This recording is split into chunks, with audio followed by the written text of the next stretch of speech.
Hey, this is Victor Antonio, and this is my sales ride-along, where you ride along and I talk about sales. Unscripted, unedited, on my way to a business meeting, so join me. But anyway, so the topic of today is I want to talk about, so I heard this thing called the narrative fallacy. I was like, wow, what a term, the narrative fallacy.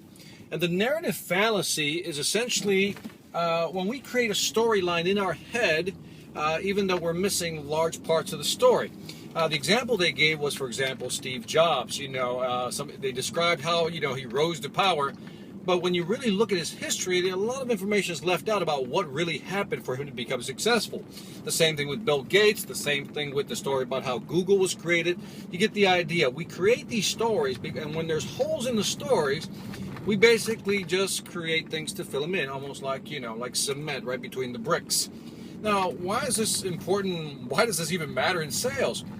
Because I want to tie this to a second concept. So we got the narrative fallacy, inventing stories in our head, and typically they're full of holes. But the second part of that is I want to talk about memory. We have one of the worst memories in the world, and the studies have shown that our memory isn't really a good representation of what really happened. What do I mean by that? If I asked you right now to recall your vacation, the last vacation you have, you will recall that vacation, but what you're going to do in your mind is assemble pieces from your memory to create a new memory. Okay, so let's call that the new memory today. A month from now, I'm going to ask you again to think about your vacation again. And what you'll do is you'll reconstruct the memory of the vacation, but depending on how you feel and your point of view at the time will determine how that new memory is created. So in other words, our memory is basically shifting, if not changing, all the time as we reconstruct our memory all the time. So now let's tie these two concepts together. So there's the narrative fallacy where we tend to kind of create a story or finish off a story even though we have a lot of holes in the story.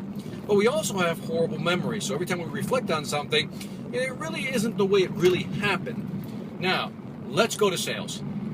A lot of people, when they go after a deal, and let's say a deal doesn't go right, and let's say that they lost the sale, right? What they'll do is, as they reflect on what went wrong, what will happen in your brain is that you're going to recall, because of bad memory, you're going to recall false information, not the way it really was. And then you're going to create this narrative, this story of why you may have lost that deal. Now think about that. We create a story of what happened, even though we don't have all the information. Now, we also know that over time, that memory is going to change because our memory is basically somewhat dysfunctional, right? You can't really hold it. It's not like a hard drive. That's a bad analogy. Our memory is more like some type of fluid hard drive or dynamic hard drive that changes over time.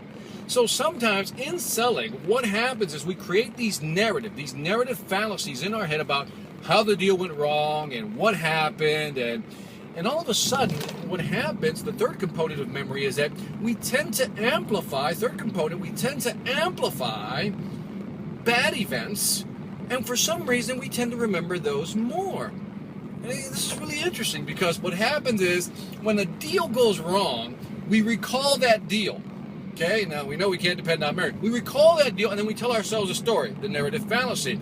But here's the interesting part. As you're telling that story in your head about what happened, you tend to amplify the bad things, which are the things you did wrong. Maybe during the sales presentation, you said something and maybe you didn't say quite the right way and maybe the person reacted negatively, and all of a sudden you amplify that small event in your head as part of the reason, your storyline of why your sale went wrong. And then sometimes maybe when you did the product demo, maybe something didn't go right, a little glitch, that happens. All of a sudden you say, well, wait a minute, maybe that's what went wrong, and we amplify what really happened. Now, if we were to kind of do an autopsy of the actual sale, being a third eye looking down on your sales process, you realize that the reason you lost a deal, if you had that objective observer, has nothing to do with what you said that came out wrong or what you showed that didn't go well. It had everything to do with other situations, things that were happening behind the scenes that you had no access to. In other words, you didn't know about the politics inside the company. You didn't know about the things that were happening in the background with other vendors and how they wanted to keep the incumbent vendor. You get the idea?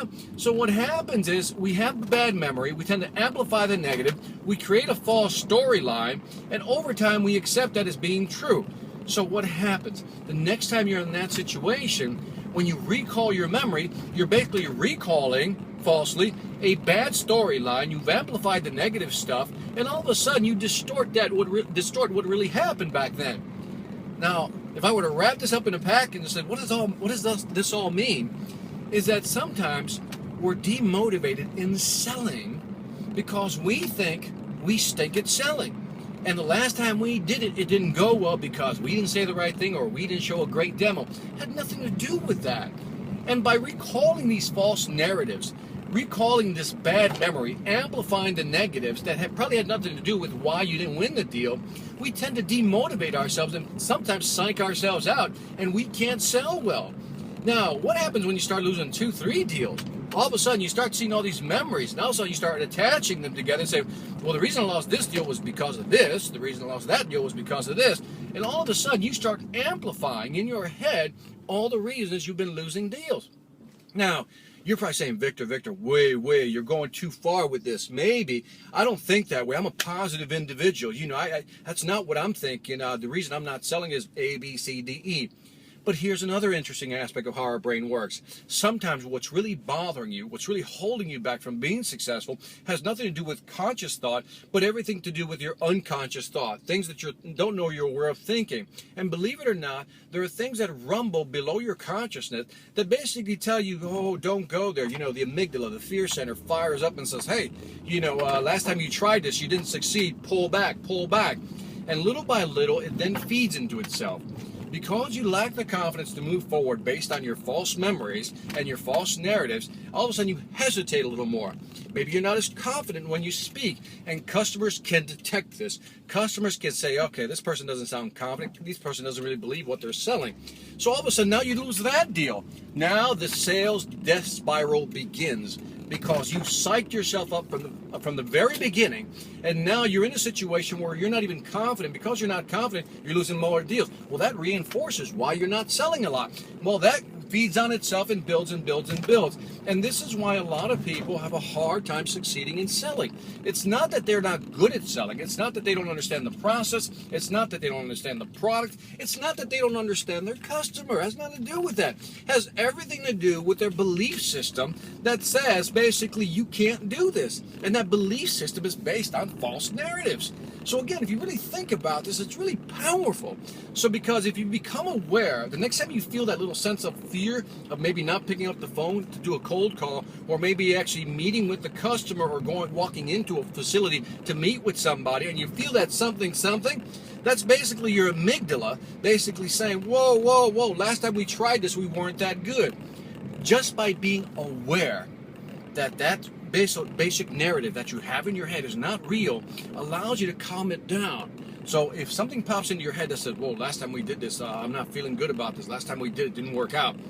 And then what you need to do, by consciously being aware of why you might be afraid, what you need to do is remind yourself, because you can remind yourself of all the things that did go well, all the deals you did close. And then you start looking at things differently. You start almost kind of disproving what your own mind is telling you. Yes, it almost sounds schizophrenic when you have to argue with yourself, but you've been there. You've been in that situation where you're feeling bad, but you tell yourself, no, why am I feeling this way? Why am I thinking this way? That's what's happening. You're having a conflict between your unconscious mind telling you you can't do this, and your conscious mind saying, wait a minute, I can do this. So again, be aware of false narratives in your head, how you create storyline. Be aware of the fact that your memory is not the best, and neither is anybody else's. But also be aware that sometimes you amplify negative things that happen in a sales event. You amplify them so much so that they become distorted when you create the memory and you create the narrative, and therefore it demotivates you. So this is Victor Antonio with another Sales Ride Along. I hope you enjoyed it, and I remind you, as I always do, selling ain't hard when you know how. Take care.